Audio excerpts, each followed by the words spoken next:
बृहस्पति देव भगवान की जय। एक समय एक बहुत प्रतापी और दानी राजा था। वह नित्य गरीबों और ब्राह्मणों की सहायता करता था। यह बात उसकी रानी को अच्छी नहीं लगती थी। वह ना तो गरीबों को दान देती, न ही भगवान का पूजन करती थी और राजा को भी दान देने से मना करती थी। एक दिन राजा शिकार करने वन को गए हुए थे। उसी समय बृहस्पति देव साधु के रूप में भिक्षा के लिए द्वार पर आए और भिक्षा मांगी। रानी ने भिक्षा देने से इनकार कर दिया और कहा कि हे साधु महाराज, मैं तो दान पुण्य से तंग आ गई हूँ। मेरे पति सारा धन लुटाते रहते हैं। मेरी इच्छा है कि हमारा सारा धन नष्ट हो जाए। साधु ने कहा, देवी तुम तो बड़ी विचित्र हो। धन वैभव तो सभी चाहते हैं। यदि तुम्हारे पास अधिक धन है तो भूखों को भोजन कराओ, प्यासों के लिए प्याऊ बनवाओ, धर्मशालाएं बनवाओ। जो निर्धन अपनी कुंवारी कन्याओं का विवाह नहीं कर सकते उनका विवाह करवाओ। ऐसे और कई काम हैं जिनको करने से तुम्हारे कुल का यश लोक परलोक में फैलेगा। परंतु रानी पर उपदेश का कोई प्रभाव ना पड़ा। वह बोली, महाराज आप मुझे कुछ ना समझाएं। मैं ऐसा धन नहीं चाहती जो हर जगह बांटती फिरूं। साधु ने उत्तर दिया, यदि तुम्हारी ऐसी ही इच्छा है तो तथास्तु। तुम ऐसा करना कि बृहस्पतिवार के दिन घर को गोबर से लीपना, अपने केशों को धोना, राजा को हजामत करवाने की कहना, भट्टी चढ़ाकर कपड़े धोना। ऐसा करने से तुम्हारा सारा धन नष्ट हो जाएगा। यह कहकर साधु महाराज वहां से अंतर ध्यान हो गए। साधु के अनुसार कई बातों को पूरा करते हुए केवल 3 बृहस्पतिवार ही बीते थे कि राजा रानी की समस्त धन संपत्ति नष्ट हो गई और वे भोजन के लिए भी दोनों समय तरसने लगे। एक दिन राजा ने रानी से कहा कि हे रानी, तुम यहीं रहो, मैं दूसरे देश को जाता हूँ, क्योंकि यहाँ पर सभी लोग मुझे जानते हैं, इसलिए मैं कोई छोटा कार्य नहीं कर सकता। ऐसा कहकर राजा परदेश चला गया। वहाँ जंगल से लकड़ी काट कर लाता और शहर में बेचता। इस तरह वह अपना जीवन व्यतीत करने लगा। एक बार जब रानी और दासी को 7 दिन तक बिना भोजन के रहना पड़ा तो रानी ने अपनी दासी से कहा, हे दासी, पास ही के नगर में मेरी बहन रहती है। वह बड़ी धनवान है। तू उसके पास जा और कुछ ले आ ताकि थोड़ी बहुत गुजर बसर हो जाए। दासी रानी की बहन के पास गई। उस दिन गुरुवार था और रानी की बहन उस समय बृहस्पतिवार की कथा सुन रही थी। दासी ने रानी की बहन को अपनी रानी का संदेश दिया, लेकिन रानी की बहन ने कोई उत्तर नहीं दिया। जब दासी को रानी की बहन से कोई उत्तर नहीं मिला तो वह दुखी हुई और उसे क्रोध भी आया। दासी ने वापस आकर रानी को सारी बात बता दी। सुनकर रानी ने अपने भाग्य को कोसा। उधर रानी की बहन ने सोचा कि मेरी बहन की दासी आई थी, परंतु मैं उससे कुछ बोल नहीं पाई तो वह दुखी हो गई होगी। पूजन व कथा पूर्ण कर वह अपनी बहन के घर आई और कहने लगी, हे बहन, मैं बृहस्पतिवार का पूजन कर रही थी। तुम्हारी दासी मेरे घर आई थी, परंतु जब तक कथा होती है तब तक ना तो उठते हैं और न ही बोलते हैं, इसलिए मैं नहीं बोली। कहो बहन, दासी क्यों आई थी? तब रानी बोली, बहन तुमसे क्या छिपाऊं, हमारे घर में खाने तक को अनाज नहीं है। ऐसा कहते कहते रानी की आंखें भर आई। उसने दासी समेत पिछले 7 दिनों से भूखे रहने की बात अपनी बहन को बताई। रानी की बहन बोली, सुनो बहन, भगवान बृहस्पति देव सबकी मनोकामना पूर्ण करते हैं।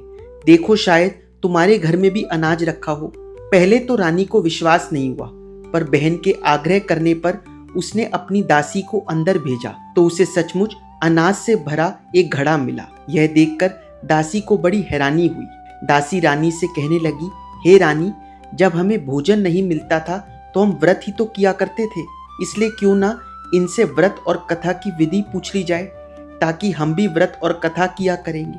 तब रानी ने अपनी बहन से बृहस्पतिवार के व्रत की पूरी विधि के बारे में पूछा।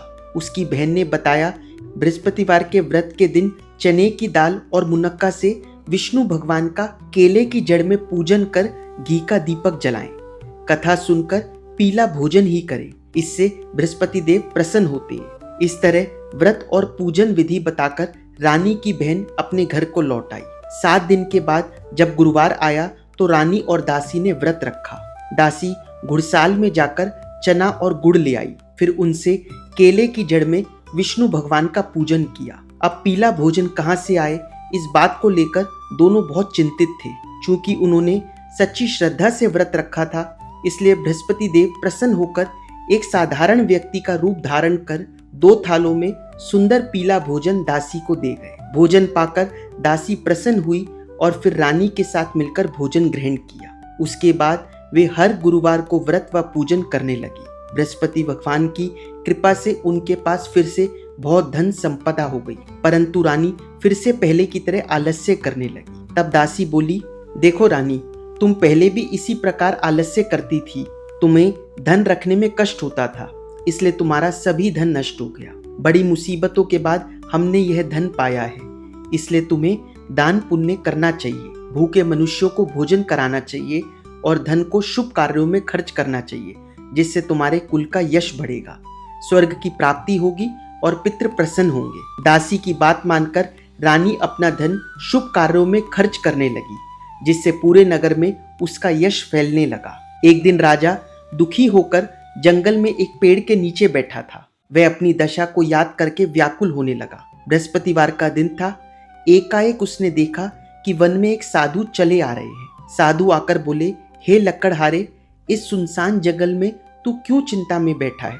लकड़हारे ने दोनों हाथ जोड़कर प्रणाम किया और उत्तर दिया, महात्मा जी, आप तो सब कुछ जानते हैं, मैं क्या कहूँ।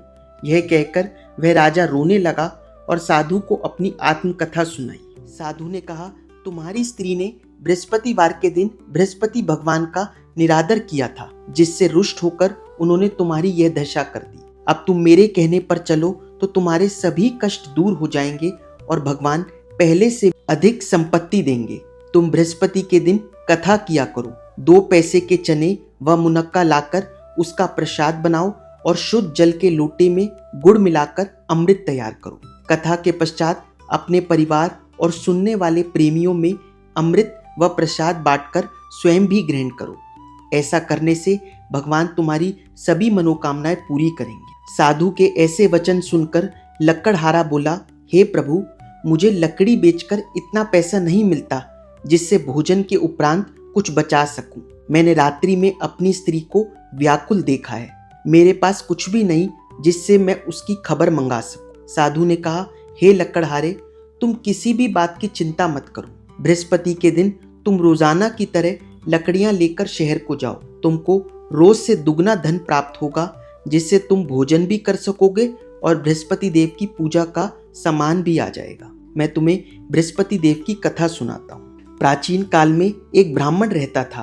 वह बहुत निर्धन था। उसकी स्त्री बहुत मलिनता के साथ रहती थी। वह ना तो प्रतिदिन स्नान करती और ना ही किसी देवता का पूजन करती थी। इससे ब्राह्मण देवता बड़े दुखी थे। कुछ समय पश्चात ब्राह्मण के घर एक सुंदर कन्या पैदा हुई। कन्या बड़ी होने पर प्रातः स्नान करके विष्णु भगवान का जाप व बृहस्पतिवार का पूजन एवं व्रत करने लगी। अपने पूजन पाठ को समाप्त करके पाठशाला जाती तो अपनी मुट्ठी में जौ भर के ले जाती और पाठशाला के मार्ग में डालती जाती। तब ये जौ सोने के हो जाते और स्कूल से लौटते समय वह उनको बीन कर घर ले आती। एक दिन वह बालिका सूप में सोने के जौ को फटक कर साफ कर रही थी तो उसके पिता ने देखा और कहा, हे बेटी, सोने के जौ के लिए सोने का सूप भी होना चाहिए। दूसरे दिन बृहस्पतिवार था। इस दिन कन्या ने व्रत रखा और बृहस्पति देव से प्रार्थना करके कहा कि मैंने आपकी पूजा सच्चे मन से की है तो मेरे लिए सोने का सूप भी दे दो। बृहस्पति देव ने उसकी प्रार्थना स्वीकार कर ली। रोजाना की तरह वह कन्या जौ फैलाती हुई जाने लगी। जब लौटकर जौ बीन रही थी तो बृहस्पति देव की कृपा से उसे मार्ग में सोने का सूप भी मिल गया। एक दिन की बात है, वह कन्या सोने के सूप में जौ साफ कर रही थी। उस समय उस नगर का राजपुत्र वहां से होकर निकला। वह कन्या के रूप और कार्य को देखकर मोहित हो गया और जाकर अपने पिता से कहा कि मैं उस लड़की से विवाह करना चाहता हूँ जो सोने के सूप में जौ साफ कर रही थी। यह सुनकर राजा बोला कि मैं उसके साथ तेरा विवाह अवश्य ही करवा दूंगा। राजकुमार ने उस लड़की के घर का पता बतलाया। तब मंत्री उस कन्या के घर गए और ब्राह्मण देवता को सभी हाल बताया। ब्राह्मण देवता राजपुत्र के साथ अपनी कन्या का विवाह करने के लिए तैयार हो गए और विधि विधान से उस कन्या का विवाह हो गया। कन्या के विदा होने के बाद ब्राह्मण देवता के घर में गरीबी का निवास हो गया। अब उन्हें भोजन के लिए अन्न भी बड़ी मुश्किल से मिलता था। एक दिन दुखी होकर ब्राह्मण देवता अपनी बेटी के पास गए। बेटी ने पिता की दुखी अवस्था को देखा और अपनी माँ का हाल पूछा। तब ब्राह्मण ने सभी हाल कहा। बेटी ने बहुत सा धन देकर अपने पिता को विदा किया। इस तरह ब्राह्मण का कुछ समय तो सुखपूर्वक व्यतीत हो गया, लेकिन कुछ दिन बाद फिर वही हाल हो गया। ब्राह्मण अपनी बेटी के यहाँ फिर गए और सारा हाल कहा तो उसकी बेटी बोली, पिताजी आप माँ को मेरे पास ले आओ, मैं उसे बृहस्पति देव की व्रत और पूजन विधि बता दूंगी, जिससे श्रद्धा पूर्वक करने से आपकी गरीबी दूर हो जाएगी। वह ब्राह्मण अपनी स्त्री को साथ लेकर बेटी के ससुराल पहुंचा। तब बेटी अपनी माँ को समझाने लगी, माँ तुम प्रातः काल प्रथम स्नान आदि करके विष्णु भगवान का पूजन करना। परंतु माँ ने उसकी एक भी बात का ध्यान नहीं लगाया और प्रातः काल उठकर अपनी बेटी के बच्चों का झूठन खा लिया। इससे उसकी बेटी को बहुत गुस्सा आया और उस रात उसने अपनी माँ को कोठरी में बंद कर दिया। अगले दिन सुबह अपनी माँ को बाहर निकाला और स्नान आदि करके पाठ कराया तो उसकी माँ की बुद्धि ठीक हो गई और वह प्रत्येक बृहस्पतिवार को व्रत रखने लगी। इस पूजन व व्रत के प्रभाव से उसके माता पिता बहुत ही धनवान होकर बृहस्पति देव के प्रभाव से इस लोक के सभी सुख भोग कर स्वर्ग को प्राप्त हुए। इस तरह कहानी कहकर साधु देवता वहां से अंतर ध्यान हो गए। 4 दिन बाद बृहस्पतिवार का दिन आया। लकड़हारा जंगल से लकड़ी काटकर शहर में बेचने गया। उसे उस दिन अन्य दिनों से दुगना दाम मिला। लकड़हारे ने चना गुड़ आदि लेकर गुरुवार का व्रत व पूजन किया। जब दोबारा गुरुवार का दिन आया तो वह बृहस्पतिवार का पूजन और व्रत करना भूल गया। इस कारण बृहस्पति भगवान नाराज हो गए। उस दिन उस नगर के राजा ने विशाल यज्ञ का आयोजन किया था और नगर में यह घोषणा करवा दी कि कोई भी नगरवासी अपने घर में भोजन ना बनावे, समस्त जन मेरे यहाँ ही भोजन करने आवे। उस दिन लकड़हारा कुछ देर से पहुंचा तो राजा उसको अपने साथ महल में ले गए और अपने कक्ष में भोजन कराने लगे। तभी उस समय रानी भी वहां आ गई और उसने देखा कि जिस खूंटी पर उसका हार लटका हुआ था वह वहां पर नहीं है। रानी ने निश्चय किया कि मेरा वह हार इसी लकड़हारे ने चुराया है। तब रानी के कहने पर राजा ने उसी समय सिपाहियों को बुलाकर उस लकड़हारे को कारागृह में डलवा दिया। अब लकड़हारा दुखी होकर विचार करने लगा कि न जाने कौन से जन्मों के कर्म से मुझे यह कष्ट प्राप्त हुआ है, और उस साधु को याद करने लगा जो जंगल में मिला था। उसी समय बृहस्पति देव साधु के रूप में प्रकट हुए और उसकी दशा को देखकर कहने लगे, अरे मूर्ख, तूने बृहस्पति देव का पूजन नहीं किया था, इसी कारण तुझे दुख प्राप्त हुआ है। अब तू चिंता मत कर, आने वाले बृहस्पतिवार के दिन बृहस्पति देव का पूजन व व्रत रखना। साधु महात्मा के कहे अनुसार बृहस्पतिवार के दिन लकड़हारे ने कथा कही और व्रत रखा। तो उसी रात्रि को बृहस्पति देव ने उस नगर के राजा को स्वप्न में आकर कहा, हे राजा, तुमने जिस लकड़हारे को कारागृह में बंद करके रखा है वह एक राजा है और वह निर्दोष है, उसे छोड़ देना। तुझे रानी का हार उसी खूंटी पर लटका हुआ मिलेगा। अगर तू ऐसा नहीं करेगा तो मैं तेरे सारे राज्य को नष्ट कर दूंगा। इस तरह रात्रि के स्वप्न को देखकर राजा प्रातः काल उठा तो उसे वह हार उसी खूंटी पर लटका हुआ मिला। तब राजा ने उस लकड़हारे को बुलाकर क्षमा मांगी और सुंदर वस्त्र आभूषण देकर विदा की। अब लकड़हारा राजा अपने नगर को चल दिया। राजा जब अपने नगर के निकट पहुंचा तो उसे बड़ा आश्चर्य हुआ। नगर में पहले से अधिक बाग, तालाब, मंदिर, कुएं तथा धर्मशालाएं आदि बनी हुई नजर आ रही थी।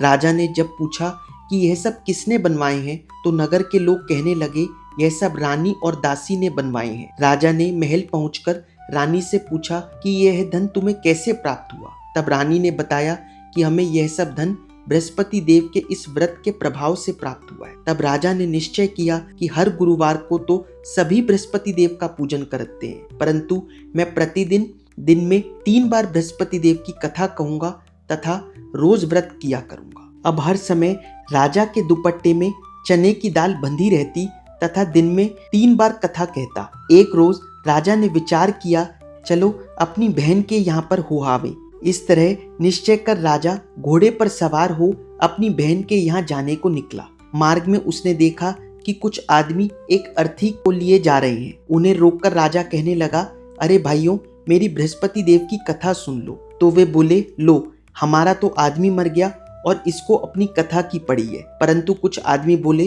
अच्छा कहो, हम तुम्हारी कथा सुनेंगे। राजा ने दाल निकाली और कथा कहना आरंभ किया। अभी कथा आधी ही हुई थी कि अर्थी पर लेटा हुआ मुर्दा हिलने लगा और कथा समाप्ति पर राम राम कहता हुआ वह मुर्दा उठकर खड़ा हो गया। बोलो बृहस्पति भगवान की जय।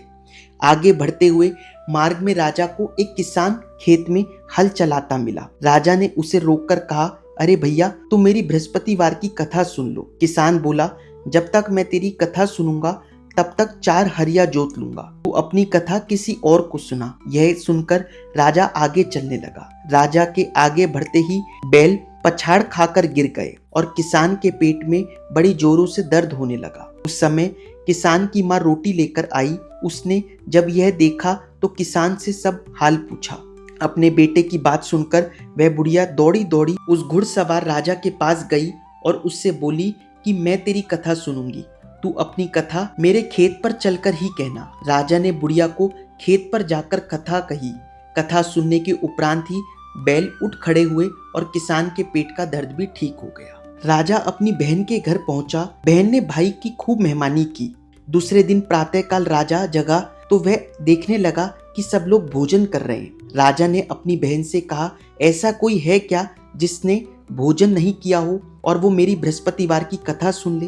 बहन बोली, भैया यह देश ऐसा ही है, पहले यहाँ लोग भोजन करते हैं, बाद में अन्य काम करते हैं। अगर कोई पड़ोस में हो तो मैं देख कर आती हूँ। कई घर देखने के बाद भी उसे ऐसा व्यक्ति नहीं मिला जिसने भोजन ना किया हो। कुछ दूर और जाने पर कुम्हार के घर गई जिसका लड़का बीमार था। उसे मालूम हुआ कि कुम्हार के यहाँ 3 दिन से किसी ने भोजन नहीं किया है। रानी ने अपने भाई की कथा सुनने के लिए कुम्हार से कहा तो वह तैयार हो गया। राजा ने कुम्हार के घर जाकर उसके परिवार को बृहस्पतिवार की कथा सुनाई, जिसे सुनकर कुम्हार का लड़का ठीक हो गया। ऐसा होने पर चारों ओर राजा की प्रशंसा होने लगी। एक दिन राजा ने अपनी बहन से कहा कि हे बहन, हम अपने घर को जाएंगे, तुम भी तैयार हो जाओ। राजा की बहन ने अपनी सास से पूछा। सास ने कहा, हाँ चली जा, परंतु अपने लड़कों को मत ले जाना क्योंकि तेरे भाई के कोई औलाद नहीं है। बहन ने राजा से कहा, भैया मैं तो चलूंगी पर कोई बालक नहीं जाएगा। तब राजा बोला कि जब कोई बालक ही नहीं चलेगा तब तुम भी क्या करोगी। बड़े दुखी मन से राजा अपने नगर को लौट आया। राजा ने अपनी रानी से कहा कि हम निर्वंशी राजा हैं। तब रानी बोली, हे प्रभु, बृहस्पति देव ने हमें सब कुछ दिया है, वे हमें औलाद भी अवश्य देंगे। उसी रात बृहस्पति देव ने राजा को स्वप्न में आकर कहा, हे राजा उठ, सभी चिंताएं त्याग दे, तेरी रानी गर्भ से है। स्वप्न में बृहस्पति देव की यह बात सुनकर राजा को बड़ी खुशी हुई। 9वें महीने में रानी के गर्भ से एक सुंदर पुत्र पैदा हुआ। सच्ची भावना से राजा और रानी ने उनकी कथा का गुणगान किया तो उनकी सभी इच्छाएं पूर्ण हुई। जो सच्ची श्रद्धा से बृहस्पतिवार का पूजन करता है, दूसरों को कथा पढ़कर सुनाता है या सुनता है, तो बृहस्पति देव उसकी सभी मनोकामनाएं पूर्ण करते हैं, सदैव उसकी रक्षा करते हैं। कथा सुनने के बाद प्रसाद बांटना चाहिए एवं स्वयं को भी ग्रहण करना चाहिए। हृदय से उनका मनन करते हुए जयकारा बोलना चाहिए। बोलो बृहस्पति देव भगवान की जय, विष्णु भगवान की जय। ओम जय बृहस्पति देवा, ओ स्वामी जय बृहस्पति देवा। छिन छिन भोग लगाऊं, छिन छिन भोग लगाऊं, कदली फल मेवा।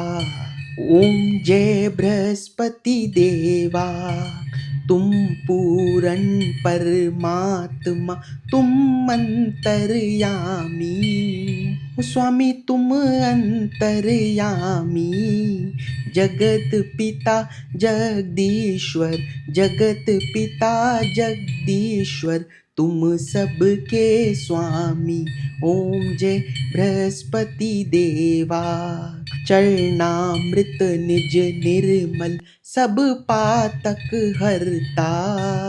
ओ स्वामी सब पातक हरता, सकल मनोरथ दायक, सकल मनोरथ दायक, कृपा करो भरता।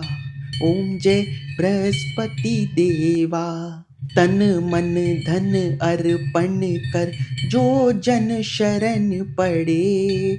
ओ स्वामी जो जन शरण पड़े, प्रभु प्रकट तब होकर, प्रभु प्रकट तब होकर आकर द्वार खड़े। ओम जय बृहस्पति देवा।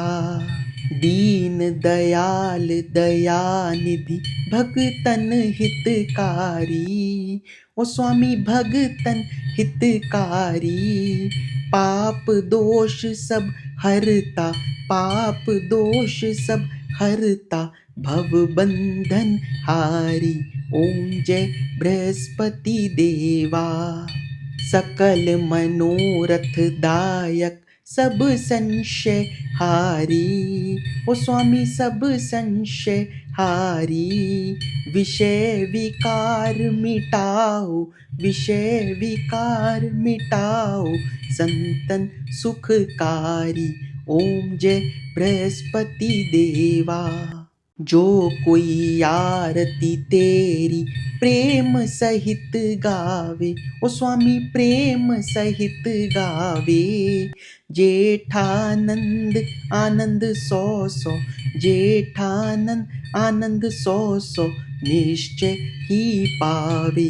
ओम जय बृहस्पति देवा। अगर आप लोगों को वीडियो अच्छी लगी हो तो वीडियो को लाइक और चैनल को सब्सक्राइब कर जरूर जाइएगा।